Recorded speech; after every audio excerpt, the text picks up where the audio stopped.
Silas pulled his cloak tightly around him against the snow.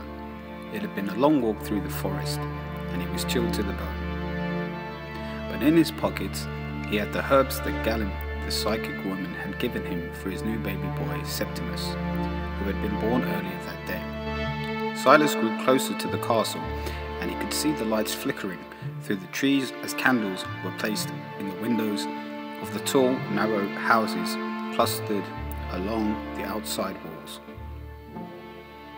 It was the longest night of the year, and the candles would be kept burning until dawn. To help keep the dark at bay, Silas always loved his walk to the castle. He had no fear of the forest by day and enjoyed the peaceful walk along the narrow track that threaded its way through the dense trees for a mile after mile. He was near the edge of the forest now. The tall trees had begun to thin out as the track began to dip down the valley floor. Silas could see the whole castle spread before him. The old walls hugged the wide winding river and zigzagged around the higgledy-piggledy clumps of houses.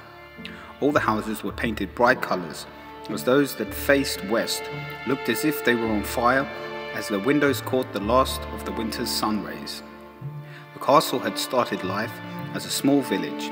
Being so near to the forest, the villagers had put up some tall stone walls for protection against the wolverines, witches and warlocks, who thought nothing of stealing their sheep, chickens and occasionally their children.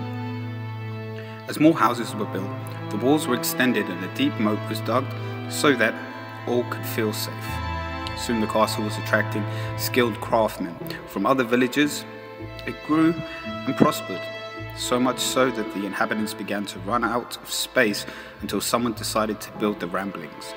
The Ramblings, which were where Silas, Sarah and the boys lived, was a huge stone building that rose up along the riverside. It sprawled for 3 miles along the river and back again into the castle and was a noisy, busy place, filled with a warren of passages and rooms, with small factories, schools and shops mixed in with family rooms, tiny roof gardens and even a theatre. There was not much space in the Ramblings, but people did not mind. There was always good company and someone for the children to play with.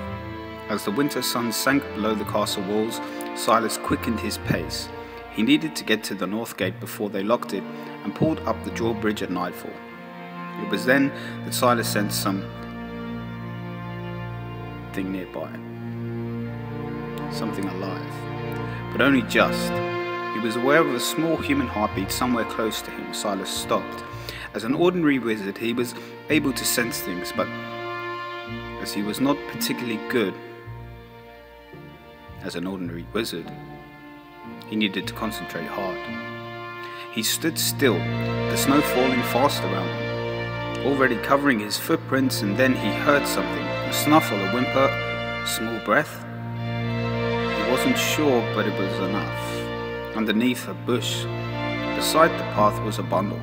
Silas picked up the bundle and, to his amazement, found himself gazing into the solemn eyes of a tiny baby. Silas cradled the baby in his arms and wondered how she had come to be lying in the snow on the coldest day of the year. Someone had wrapped her tightly in a heavy woolen blanket, but she was already very cold. Her lips were a dusky blue, and the snow dusted her eyelashes. As the baby's dark violet eyes gazed intently at him, Silas had the uncomfortable feeling that she had already seen things in her short life that no baby could see. Thinking of Sarah at home, warm and safe with Septimus and the boys, Silas decided that they would just have to make room for one more little one. He carefully tucked the baby into his blue wizard coat and held her close to him as he ran towards the castle gate. He reached the drawbridge just as Grin, the gatekeeper, was about to go and yell for the bridge boy to start winding it up. "You're cutting it a bit fine," growled Grinch, "but you wizards are weird. What do you all want to be out for on a day like this? I don't know." Oh, Silas wanted to get past Grinch as soon as he could, but first had to cross Grinch's palm with silver. Silas quickly found a silver penny in one of his pockets and handed it over. "Thank you, Grinch. Good night."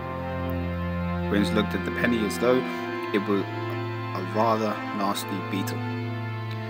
Marcia Overstrand. She gave me a half-crown just now, but she's got class. What with her being extraordinary wizard now. What? Silas nearly choked. Yet class, that's what she's got. Gwyn stood back to let him pass and Silas slipped by. As much as Silas wanted to find out why Marcia Overstrand was suddenly the extraordinary wizard, he couldn't feel the bundle beginning to stir. In the warmth of his cloak, and something told him that it would be better if Gwyn did not know about the baby. As Silas disappeared into the shadows of the tunnel that led to the ramblings, a tall figure in purple stepped out and barred his way. "Marcia," gasped Silas. "What on earth?" "Tell no one you found her. She was born to you, understand?" Shocked Silas nodded before he had time to say anything. Marcia gone in a shimmer of purple mist, Silas spent the rest of the long, winding journey through the ramblings, with his mind in turmoil. Who was this baby? What did Marcia have to do with it? And why was Marcia the extraordinary wizard now? And Silas nearly lit the big red door that led to the Heaps family already overcrowded room. Another, more pressing question came to his mind. What was Sarah going to say to yet another baby to care for? Silas did not have long to think about the last question. As he reached the door, it flew open, and a large red-faced woman wearing the dark blue robes of a matron midwife ran out, almost knocking Silas over as she fled. She too was carrying a bundle, but the bundle was wrapped from head to toe in bandages, and she was carrying him under her arm, as if she were a parcel, and she was late for the post. "Dead," cried the matron midwife. She pushed Silas aside with a powerful shove and ran down the corridor. Inside the room, Sarah Heap screamed. Silas went in with a heavy heart.